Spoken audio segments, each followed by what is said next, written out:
Com o vídeo anterior a este, nós encerramos a meditação no chamado Sermão da Montanha, ou Sermão do Monte, que engloba 3 capítulos do Evangelho segundo Mateus, capítulos 5, 6 e 7. É significativo que no final do capítulo 7, nós tenhamos a seguinte observação, no versículo 28 mais precisamente. E aconteceu que, concluindo Jesus este discurso, ou seja, o Sermão do Monte ou da Montanha, a multidão se admirou da sua doutrina. Ou seja, isto nos revela que a doutrina de Cristo está resumida nos capítulos 5, 6 e 7 de Mateus.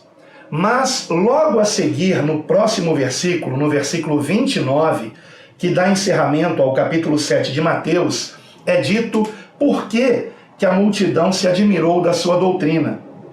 Porquanto os ensinava como tendo autoridade e não como os escribas.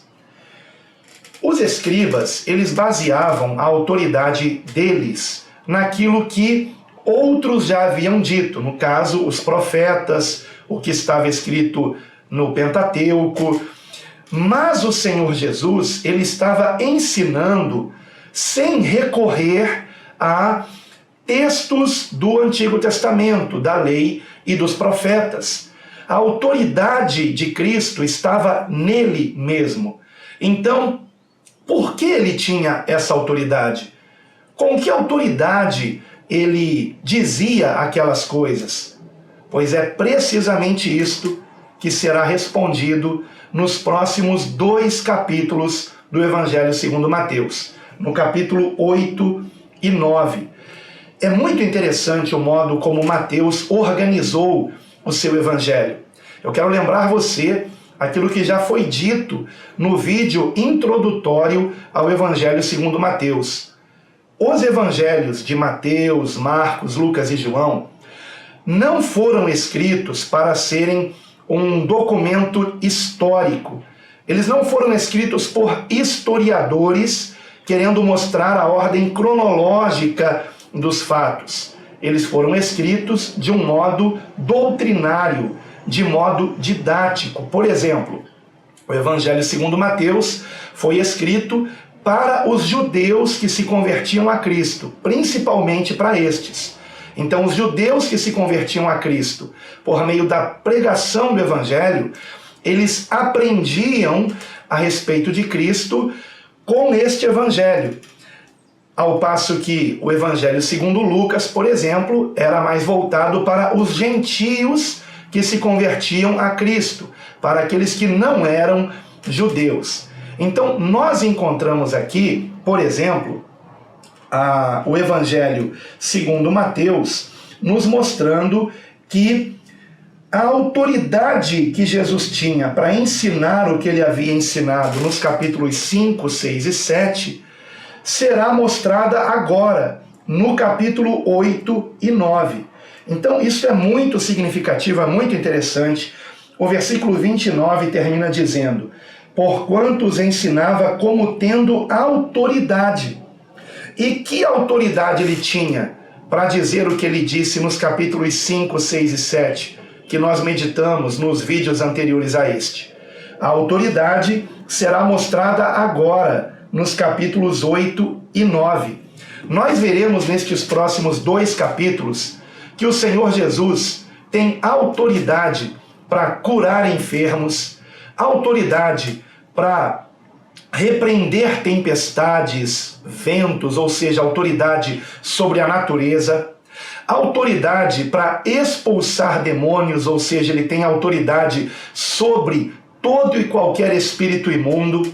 O Senhor tem autoridade para perdoar pecados, autoridade até para ressuscitar os mortos. Então, esta autoridade toda de Cristo será mostrada por sinais e prodígios que o Senhor vai realizar nos capítulos 8 e 9 do Evangelho segundo Mateus. E eu quero convidar você então a pegar a sua Bíblia, dar uma pausa nesse vídeo, pegar a sua Bíblia, fazer a sua oração que eu já fiz antes de iniciar a gravação deste vídeo e examinar comigo o capítulo 8 do Evangelho segundo Mateus. Nós faremos 3 leituras, a primeira delas do versículo 1 ao versículo 17. Já pegou a sua Bíblia? Já deu uma pausa no vídeo? Já fez a sua oração? Para que Deus venha abrir o seu entendimento, assim como o meu também, para compreendermos as Escrituras, com a ajuda do Espírito Santo? Se você já fez isso, vamos então para a leitura de Mateus, capítulo 8, a partir do versículo 1, onde nos diz o texto sagrado. E descendo ele do monte, seguiu-o uma grande multidão. E eis que veio um leproso e o adorou, dizendo: Senhor, se quiseres, podes tornar-me limpo. E Jesus, estendendo a mão, tocou-o, dizendo: Quero ser limpo. E logo ficou purificado de sua lepra. Disse-lhe então Jesus: Olha, não o digas a alguém, mas vai, mostra-te ao sacerdote e apresenta a oferta que Moisés determinou para lhes servir de testemunho. E, entrando Jesus em Cafarnaum, chegou junto dele um centurião, rogando-lhe e dizendo: Senhor, o meu criado jaz em casa, paralítico e violentamente atormentado. E Jesus lhe disse: Eu irei e lhe darei saúde. E o centurião respondendo disse: Senhor, não sou digno de que entres debaixo do meu telhado, mas dize somente uma palavra, e o meu criado há de sarar. Pois também eu sou homem sob autoridade, e tenho soldados às minhas ordens. E digo a este: vai, e ele vai, e a outro: vem, e ele vem. E ao meu criado: faze isto, e ele o faz. E maravilhou-se Jesus ouvindo isto, e disse aos que o seguiam: Em verdade vos digo que nem mesmo em Israel encontrei tanta fé. Mas eu vos digo que muitos virão do Oriente e do Ocidente, e assentar-se-ão à mesa com Abraão, e Isaque e Jacó no reino dos céus. E os filhos do reino serão lançados nas trevas exteriores. Ali haverá pranto e ranger de dentes. Então disse Jesus ao centurião: Vai, e como creste, te seja feito. E naquela mesma hora o seu criado sarou. E Jesus, entrando em casa de Pedro, viu a sogra deste acamada e com febre, e tocou-lhe na mão, e a febre a deixou, e levantou-se e serviu-os. E, chegada a tarde, trouxeram-lhe muitos endemoniados, e ele, com a sua palavra, expulsou deles os espíritos e curou todos os que estavam enfermos, para que se cumprisse o que fora dito pelo profeta Isaías, que diz: Ele tomou sobre si as nossas enfermidades e levou as nossas doenças. Por enquanto, somente até aqui, nós acabamos de ver 3 curas que o Senhor fez.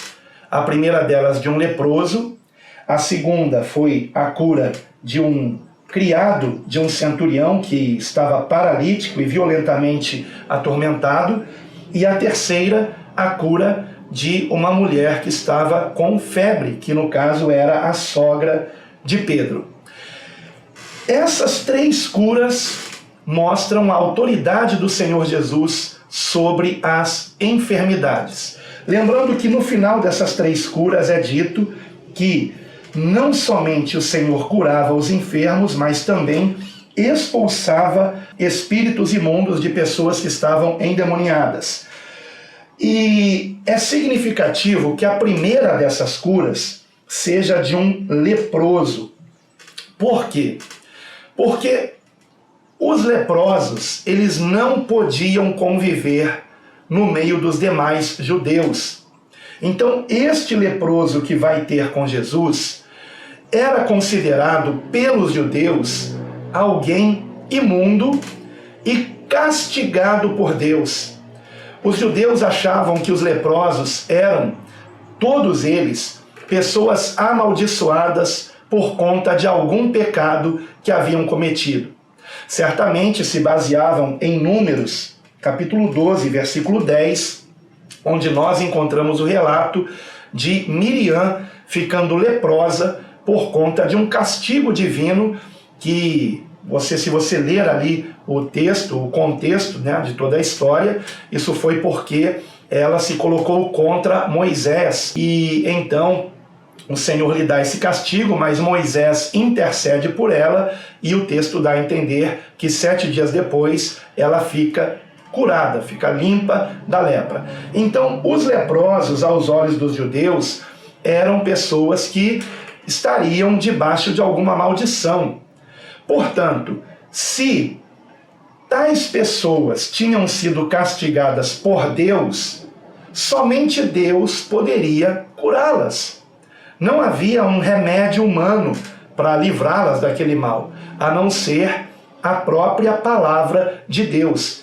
Então, quando este leproso, ele diz a Jesus, se quiseres, podes tornar-me limpo, com isso ele está reconhecendo a autoridade de Jesus. E lembre-se, o Sermão do Monte se conclui com o povo admirado do modo como Jesus ensinava, como se ele tivesse autoridade em si mesmo para dizer aquelas coisas. E de fato assim era. Então é demonstrado que Jesus tem autoridade para curar os leprosos. Jesus tem autoridade para retirar qualquer maldição de quem quer que ele queira tirar. E é significativo que Jesus responda ao leproso, quero. Ou seja, Jesus quis curar aquele homem e por isso ele foi curado. Ele não disse, eu vou orar ao Pai e se o Pai quiser você será curado. Ele disse, eu quero curar você, fique limpo, fique curado dessa lepra. E assim aconteceu e o texto disse que isto foi imediatamente e logo ficou purificado de sua lepra. É significativo também que o leproso, ao chegar perante o Senhor, o adora. O termo grego aqui é proskinel. Esse mesmo termo no Evangelho segundo Mateus, foi também usado em relação aos magos, que no capítulo de número 2, versículo 11, se prostraram diante do Senhor. O termo ali é o adoraram, né? E é o mesmo termo usado também no capítulo 4, versículo 9 e 10. No versículo 9 é o termo que Satanás diz a Jesus, tudo isto te darei se prostrado me adorares. Esse termo aqui, adorares, esse verbo no grego é proskinel.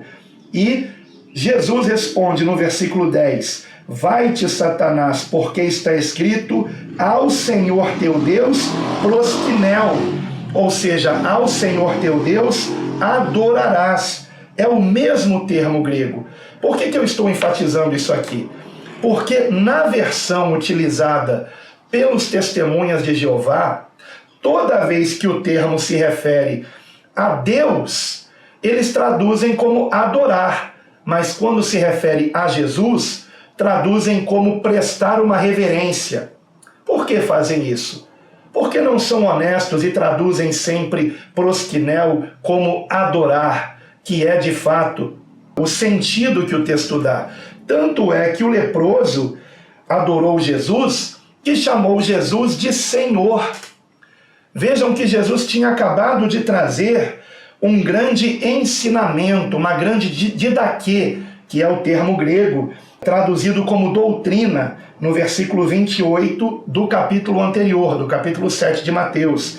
Então, a multidão se admirava se admirou da sua doutrina, da sua didaquê. Então, quem trazia uma didaquê era um mestre. Então, aquele leproso, ele poderia ter chamado Jesus de mestre, mas ele preferiu chamar Jesus de Senhor, porque estava reconhecendo quem Jesus é, o Filho de Deus. O próprio Deus na pessoa do seu Filho que estava entre os homens. Portanto, esse leproso adorou sim Jesus, adorou Jesus como Deus e por isso disse Senhor e acrescentou, se quiseres, podes tornar-me limpo. Ele reconheceu que Jesus tinha autoridade para tirar dele aquilo que os judeus consideravam ser uma maldição. Então vejam que Mateus começa aqui, no início do capítulo 8, respondendo à pergunta do versículo 29, que estava implícita no versículo 29. Que autoridade Jesus tinha para trazer o ensinamento do Sermão do Monte, do capítulo 5, 6 e 7? Pois aqui está a autoridade divina. Jesus Cristo é Deus. Jesus Cristo é o Filho do Deus vivo que está entre os homens. Então, Jesus responde, estendendo a mão e tocando naquele homem, Jesus diz, quero ser limpo. Vejam que interessante, um judeu não podia tocar num leproso. E Jesus, como homem, era judeu.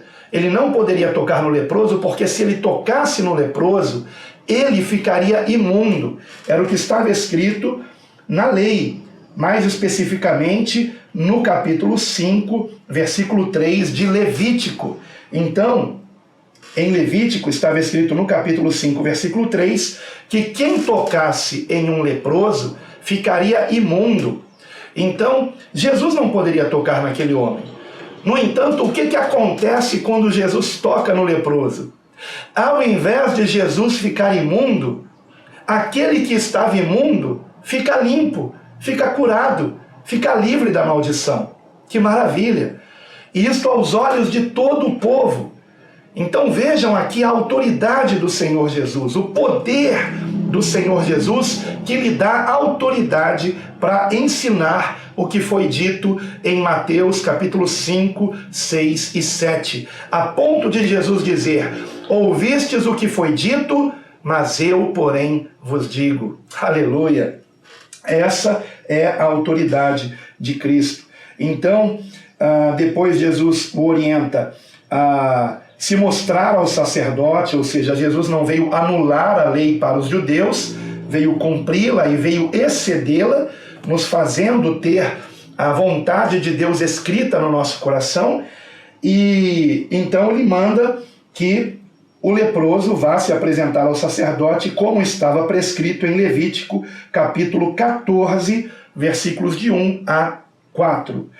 Muito bem. Depois nós temos aqui uma outra cura e uma terceira cura, que é a cura da sogra de Pedro. E na cura da sogra de Pedro, Jesus também toca na sogra de Pedro.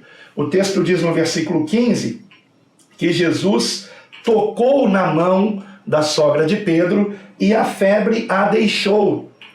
Ela foi imediatamente curada daquela febre. Seja qual for a raiz daquela febre, ela ficou curada da febre. Então, certamente a enfermidade saiu dela e ela ficou curada. Porém, será que Jesus sempre tem que tocar fisicamente em alguém para que este alguém seja curado? A resposta é não. E justamente por isso é que entre a cura do leproso e a cura da sogra de Pedro, nós encontramos a cura do servo do centurião, que estava paralítico, não podia se mover e violentamente atormentado.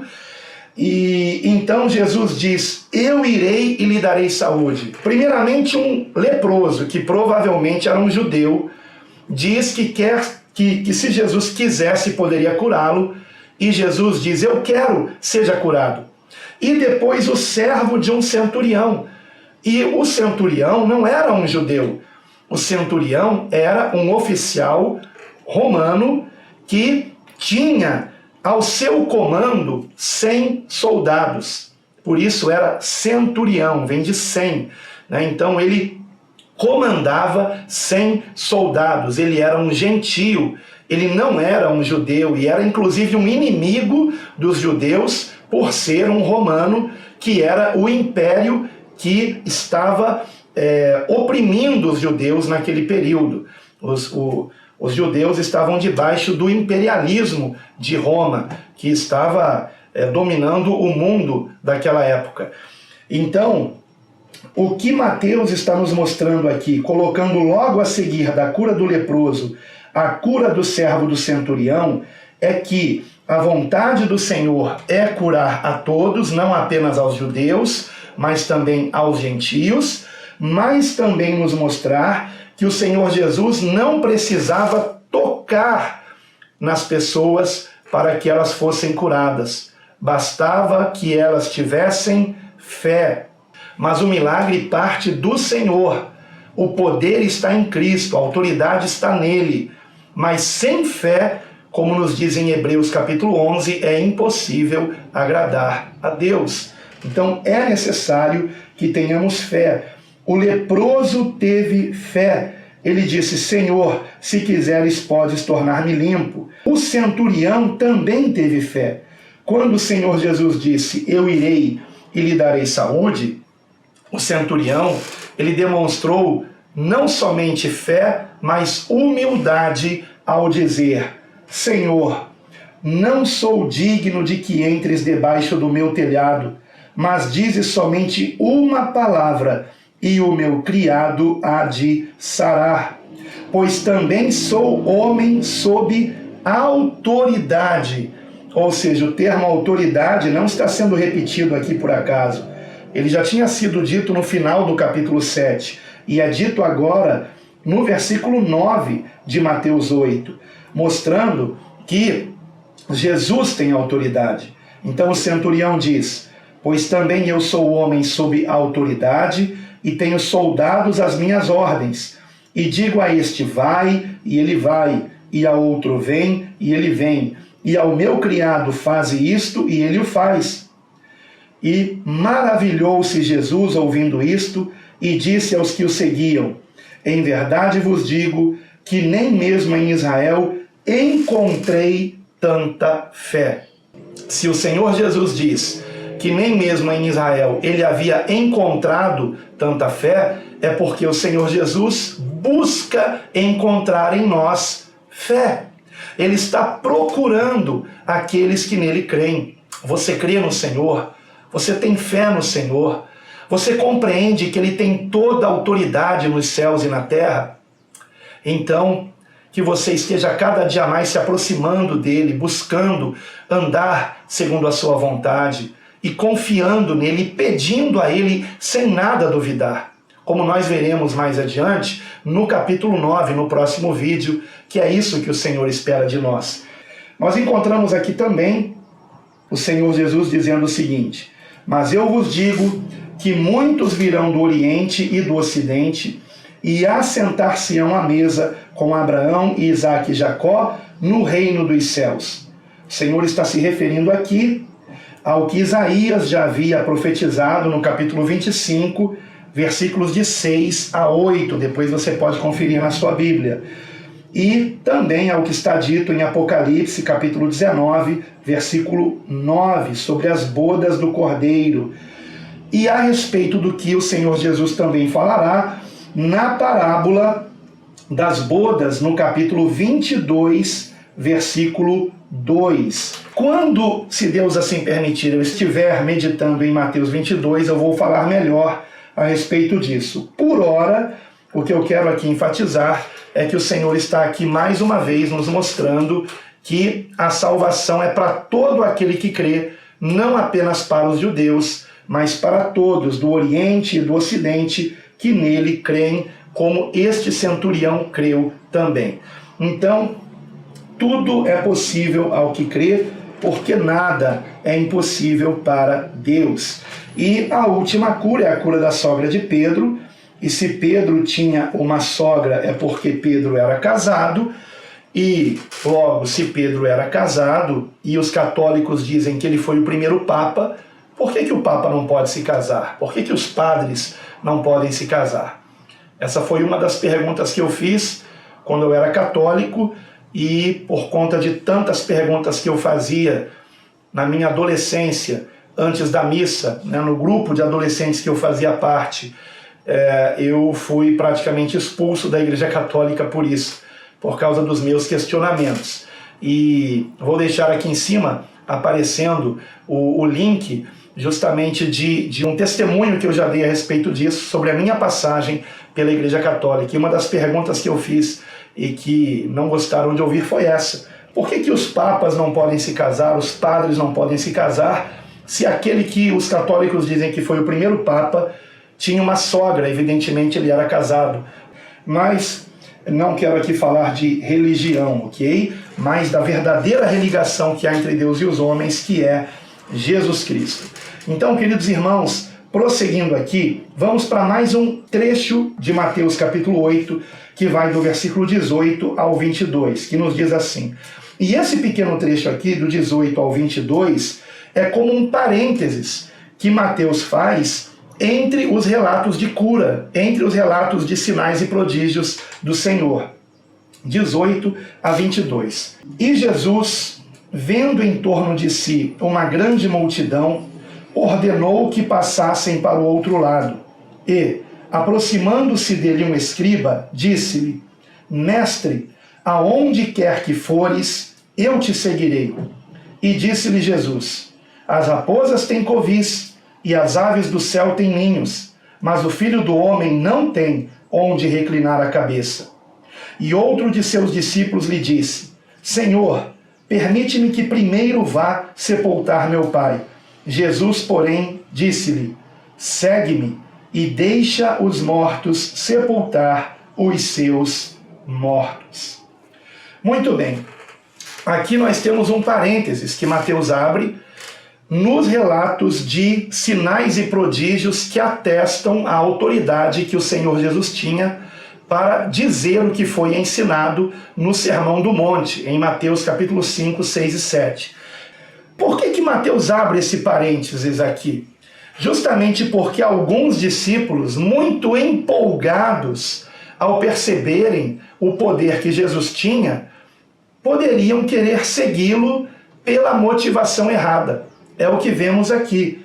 Nós vemos que alguém que era um escriba, ao ver o que Jesus havia feito, como ele tinha poder para curar as enfermidades, ele disse no versículo 19: Mestre, aonde quer que fores, eu te seguirei.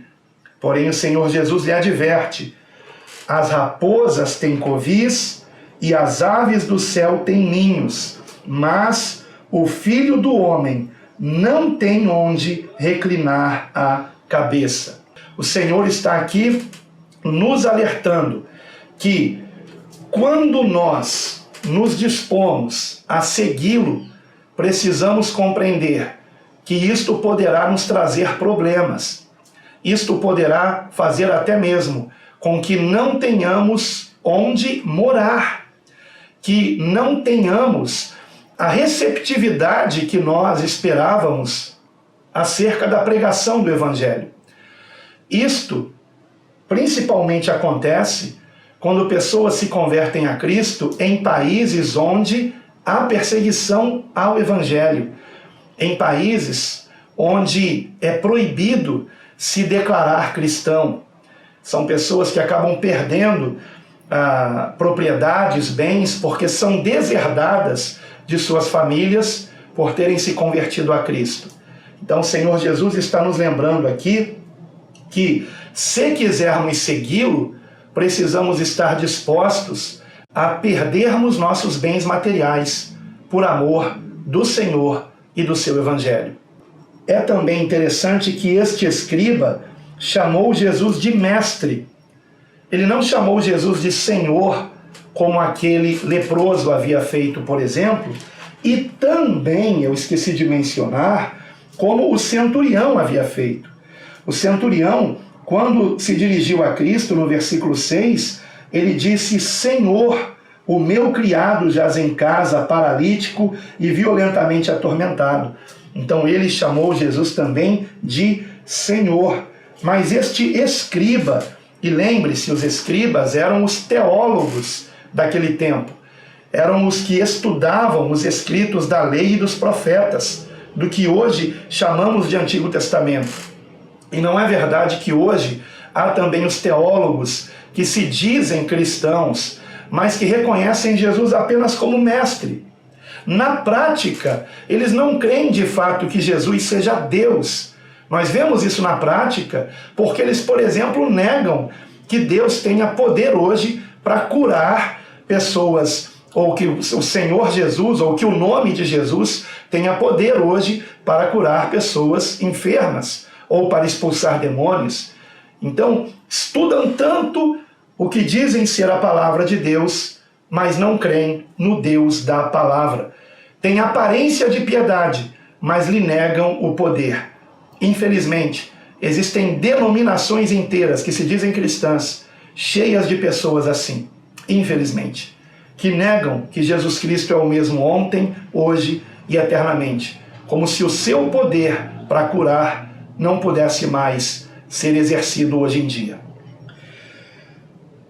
E a seguir nós vemos que, depois deste escriba, um outro homem, diz o texto que era um discípulo, o chama de Senhor. Chama Jesus sim de Senhor, porém faz um pedido a ele: permite-me que primeiro vá sepultar meu pai. O que este homem estava dizendo aqui não é que o pai dele tinha acabado de morrer e que não tinha ainda acontecido o sepultamento, não é isto. O que ele estava querendo dizer aqui é que Jesus aguardasse que primeiro ele recebesse a herança do seu pai.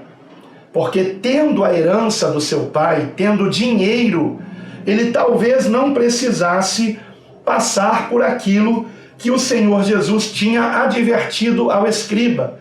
Ou seja, que as raposas têm covis e as aves dos céus ninhos, mas que o Filho do Homem não tem onde reclinar a cabeça. Então, aquele discípulo estava dizendo, em outras palavras: Senhor, para que eu não venha passar por essa situação de não ter onde eu reclinar a minha cabeça, espere que primeiro o meu pai morra, porque depois que o meu pai morrer e eu sepultá-lo, eu receberei a herança do meu pai, e com este dinheiro eu não terei problemas. Nesse sentido, eu terei dinheiro bastante para fazer missões. E então o Senhor Jesus o repreende dizendo: segue-me e deixa os mortos sepultar os seus mortos. Ou seja, a pregação do Evangelho é urgente.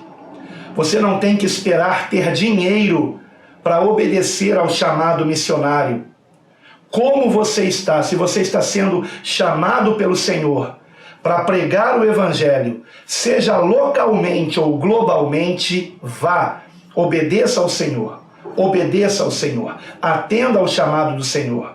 Se envolva com evangelismo, se envolva com missões, atenda ao chamado do Senhor, mesmo não tendo dinheiro, porque tudo o que você precisa é do poder do Espírito Santo atuando em você para obedecer o chamado do Senhor. Então é isto que o Senhor está falando aqui, da urgência do Evangelho. E quando ele diz: deixa os mortos sepultar os seus mortos, é porque não adiantaria nada aquele homem pregar para o seu pai ou para a sua parentela. O próprio Senhor Jesus disse que um profeta, ele não tem honra entre os da sua casa, entre os da sua parentela. Então, não temos que ter muita esperança de que nossos parentes, nossos familiares ouçam o que temos a dizer. Mas o nosso testemunho e as nossas orações surtirão efeito para que alguém usado por Deus fale do Evangelho para essas pessoas da nossa parentela e elas se convertam. Então, vamos prosseguir aqui para a última leitura que encerra o capítulo 8 de Mateus. A partir do versículo 23. E entrando ele no barco, seus discípulos o seguiram. E eis que no mar se levantou uma tempestade, tão grande, que o barco era coberto pelas ondas. Ele, porém, estava dormindo. E os seus discípulos, aproximando-se, o despertaram, dizendo: Senhor, salva-nos, que perecemos. E ele disse-lhes: por que temeis, homens de pequena fé? Então, levantando-se, repreendeu os ventos e o mar, e seguiu-se uma grande bonança. E aqueles homens se maravilharam, dizendo: que homem é este, que até os ventos e o mar lhe obedecem? E, tendo chegado ao outro lado, a província dos Gergesenos, saíram-lhe ao encontro 2 endemoniados, vindos dos sepulcros. Tão ferozes eram que ninguém podia passar por aquele caminho. E eis que clamaram, dizendo: que temos nós contigo, Jesus, Filho de Deus? Vieste aqui atormentar-nos antes do tempo? E andava pastando distante deles uma manada de muitos porcos. E os demônios rogaram-lhe, dizendo: se nos expulsas, permite-nos que entremos naquela manada de porcos. E ele lhes disse: ide. E, saindo eles, se introduziram na manada dos porcos. E eis que toda aquela manada de porcos se precipitou no mar por um despenhadeiro e morreram nas águas. E aqueles que os apacentavam fugiram, e indo à cidade, divulgaram todas estas coisas e o que acontecera aos endemoniados. E eis que toda aquela cidade saiu ao encontro de Jesus e, vendo-o, rogaram-lhe que se retirasse dos seus termos. E assim se encerra o capítulo 8 de Mateus. E neste último trecho que nós lemos, nós percebemos que agora Mateus mostra mais 2 sinais e prodígios que o Senhor Jesus fez, atestando a sua autoridade para o que ele ensinava. Primeiramente, vemos o poder do Senhor Jesus para repreender aquela grande tempestade que havia se levantado quando os discípulos estavam atravessando o grande lago, que era o lago chamado Lago de Genezaré. E então o Senhor estava atravessando aquilo que era tão grande, que era chamado de mar de Tiberíades, e era normal que acontecesse naquele mar, como até hoje acontece, grandes tempestades ali. E no meio da travessia, uma grande tempestade acontece e o Senhor Jesus, ele repreende os ventos e o mar que lhe obedecem. E segue-se então uma grande bonança, diz aqui o texto. Foi algo muito impressionante que o Senhor fez. Talvez não mais impressionante do que ele fez a seguir, que foi a libertação daqueles 2 endemoniados tão violentos que, quando nós lemos esse mesmo relato em Marcos e em Lucas, nós vemos que nem mesmo com correntes aqueles homens podiam ser detidos. Embora em Marcos e Lucas fale de um endemoniado, mas eram 2, é porque Marcos e Lucas se focam naquele que falou com Jesus, naquele que foi o endemoniado através do qual os demônios falaram com Jesus e disseram que eram muitos, que eram uma legião de demônios. E uma legião era uma quantidade de cerca de 6.000 soldados romanos. Então, milhares de demônios estavam nestes homens aqui que estavam atormentados nesta região, a região dos Gergesenos, ou Gadarenos, ou Gerazenos, dependendo do Evangelho e dependendo da versão que nós estamos lendo. Mas, então, encontramos aqui, no final do capítulo 8, Mateus demonstrando que Jesus tem poder sobre as forças da natureza e poder sobre as forças ocultas, as forças espirituais, poder sobre os demônios, e por mais que estes demônios sejam violentos. E precisamente por isso foi que o Senhor atravessa o mar para ir ter com os endemoniados gadarenos, para demonstrar que ele tinha poder sobre legiões de demônios. E depois ele volta. Nós vemos no início do capítulo 9 que o Senhor Jesus ele vai retornar para onde ele estava. Então, O que nós aprendemos aqui? Nós aprendemos que quando os discípulos acordam Jesus naquele barco, o Senhor Jesus, ele de certa forma fica espantado com o medo que os discípulos tinham tido de morrer. Porque, ora, se Jesus estava no barco, eles não tinham o que temer. Ainda que Jesus estivesse dormindo, eles iriam chegar do outro lado. Então, no versículo 26, o Senhor repreende o medo. Por que temeis? E acrescenta, por que temeis, homens de pequena fé? Ou seja, o medo é o contrário da fé. O Senhor não espera que tenhamos medo, Ele espera que tenhamos fé. Isto não significa que devamos ser imprudentes. Nós temos que fazer a nossa parte. Por exemplo, eu não posso atravessar uma rua de olhos fechados, dizendo, o Senhor vai me guardar.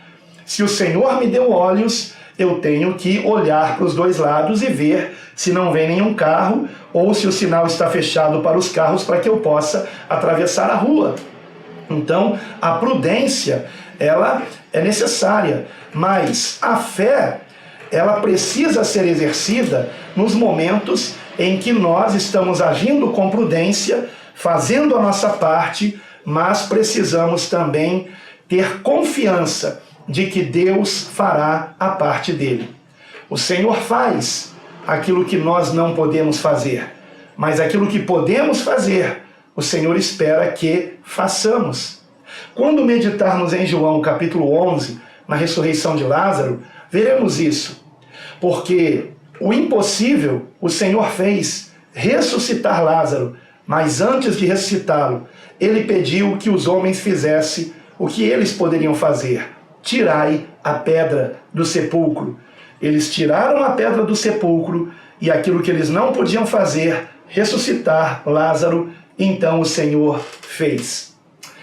Portanto, nós aprendemos aqui que o Senhor espera que venhamos exercer a nossa fé quando estamos diante de algo que nós não temos qualquer controle, como, por exemplo, as forças da natureza. Que venhamos confiar no Senhor, que não venhamos temer, que venhamos entregar em suas mãos e confiar nele e seguir em frente, porque ele nos fará chegar ao outro lado. Eu quero aqui chamar a sua atenção para algo que os endemoniados disseram e que está no versículo 29.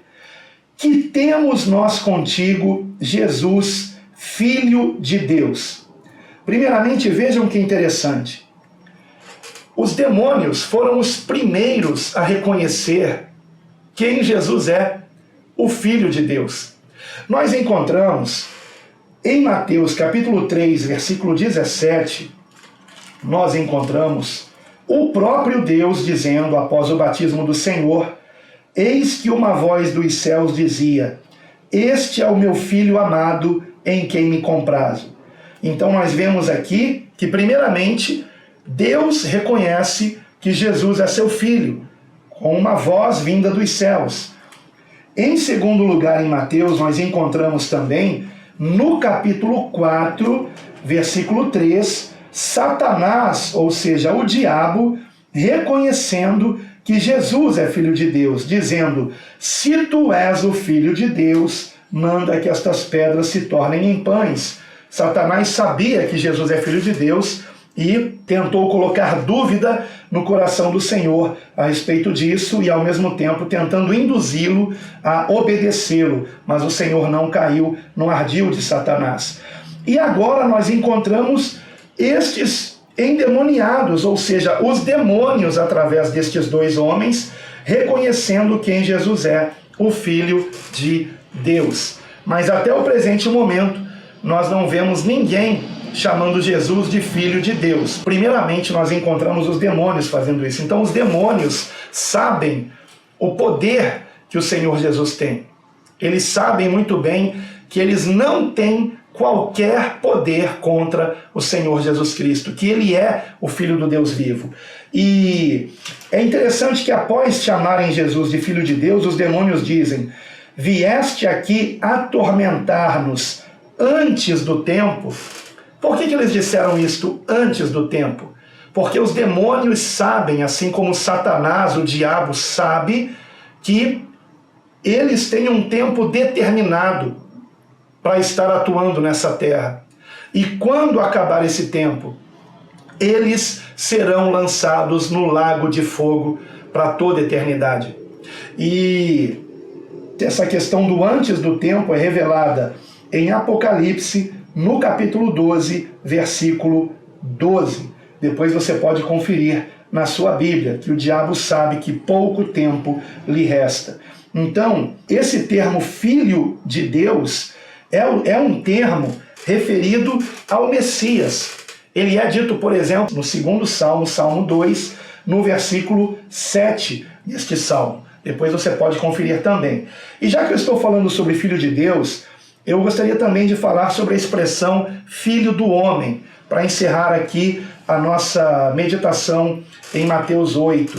Filho do Homem. Esse termo, Filho do Homem, ele aparece pela primeira vez no Novo Testamento, precisamente aqui nesse capítulo 8 de Mateus, no versículo 20, onde o próprio Senhor Jesus diz: o Filho do Homem não tem onde reclinar a cabeça.